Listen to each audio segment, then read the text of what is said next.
assumiu nossas dores, veio viver como nós, santificou nossas vidas, cansadas, vencidas de tanta ilusão. Ele falou do teu reino e te chamava de Pai, e revelou tua imagem que deu-nos coragem de sermos irmãos.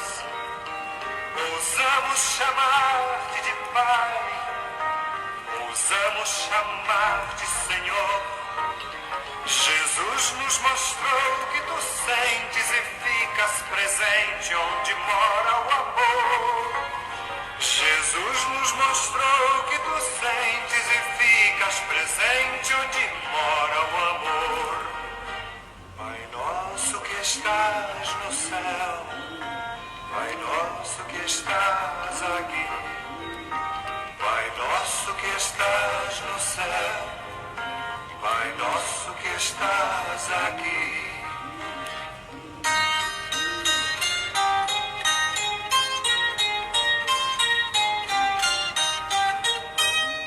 Ele mostrou o caminho, veio dizer quem tu és, disse com graça e com jeito que os nossos defeitos tu vais perdoar.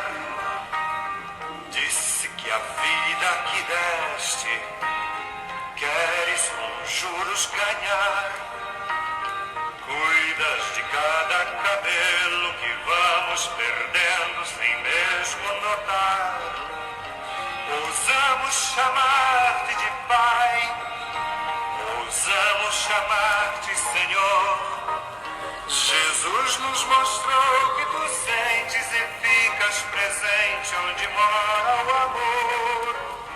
Jesus nos mostrou que tu sentes e ficas presente onde mora o amor. Pai nosso que estás no céu, Pai nosso que estás aqui, Pai nosso que estás no céu, Pai nosso que estás aqui. Em nome do Pai, do Filho e do Espírito Santo. Amém.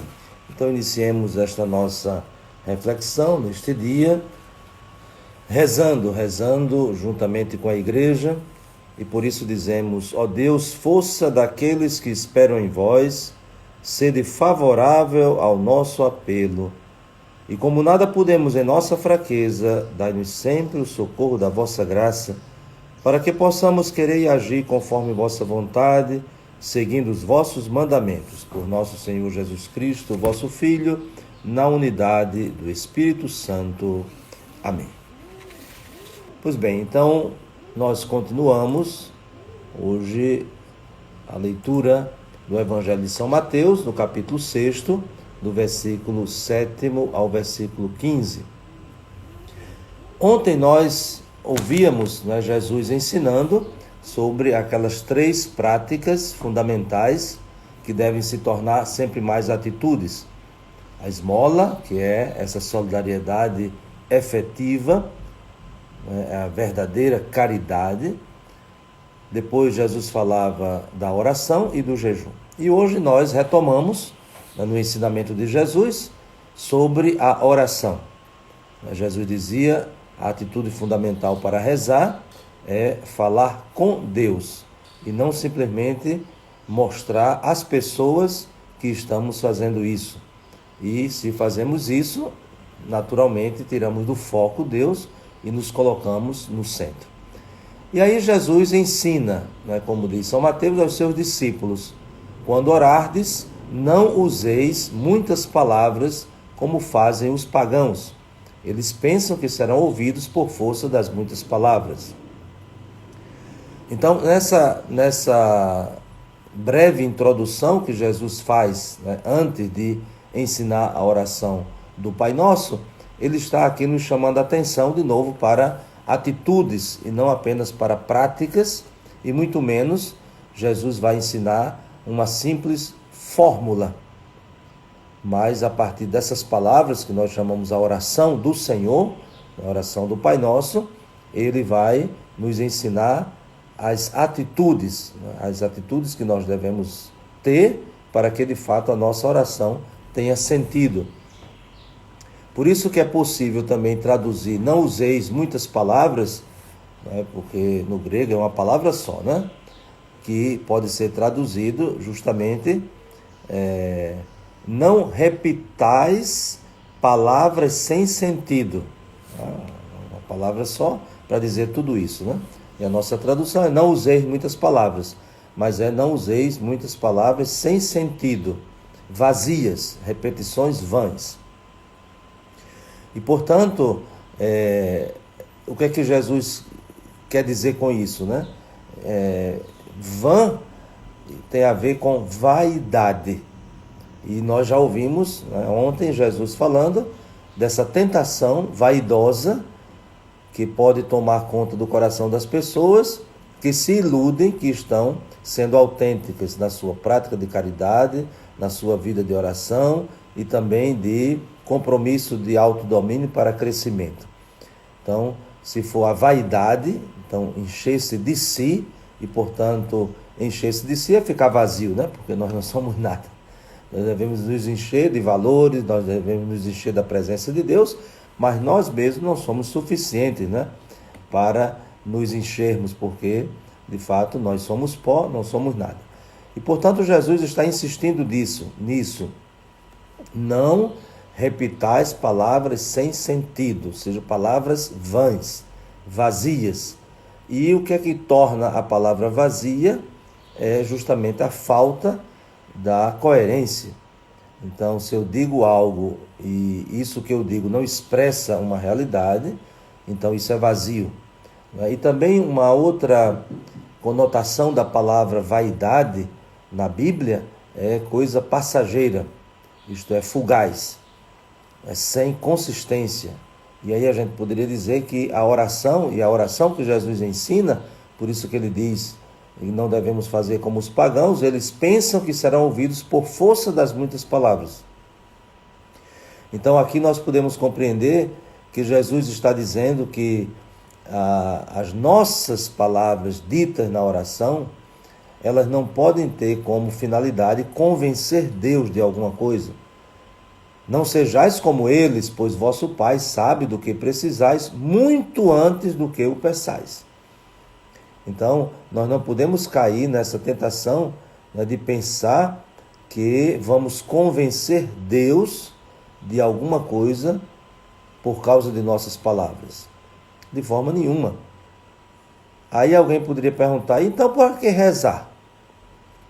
Aí a gente vai ver, né, na própria oração de Jesus, que a oração é a experiência que Deus nos favorece de falar com Ele para ouvi-lo. Então isso é a oração. Quando a gente fala com Deus é para ouvi-lo, e não simplesmente para que Ele nos ouça, no sentido de que estamos informando alguma coisa, estamos dizendo algo que Ele não saiba. E de novo alguém pode dizer assim, então não precisa rezar, se Ele já sabe de tudo. Ele sabe de tudo, mas nós não. Então nós precisamos rezar para saber também, né? Então, muitas vezes, quando nós estamos diante de uma necessidade, diante de um sofrimento, e intensificamos a nossa oração, se de fato não for uma oração presunçosa, né, no sentido de que temos a força das nossas palavras para convencer Deus, mas se for uma oração humilde, que nos coloca numa atitude de crescer na convicção. Então, nós poderíamos dizer assim, de uma forma muito simples, a oração não convence Deus, mas a oração é para testemunhar a nossa convicção diante de Deus. Então Ele nos permite, né, que dirijamos a Ele uma palavra, mesmo que Ele não necessite de saber de nada. Mas Ele, na sua paciência, no seu amor, na sua misericórdia, para nos escutar, para que nós nos escutemos também, mas nos escutemos na sua presença. Então, sofrimento, angústia, quando nós ouvimos isso, que é nosso, diante de Deus, então temos em quem confiar e temos a esperança, porque nos lançamos nas suas mãos. Mas quando nós falamos das nossas angústias, dos nossos sofrimentos diante de nós, que somos vazios, então caímos nesse vazio que é o desespero. Então essa é a grande finalidade da oração. Não é, como diz o próprio Jesus, ele já sabe de tudo o que vocês precisam antes que vocês peçam.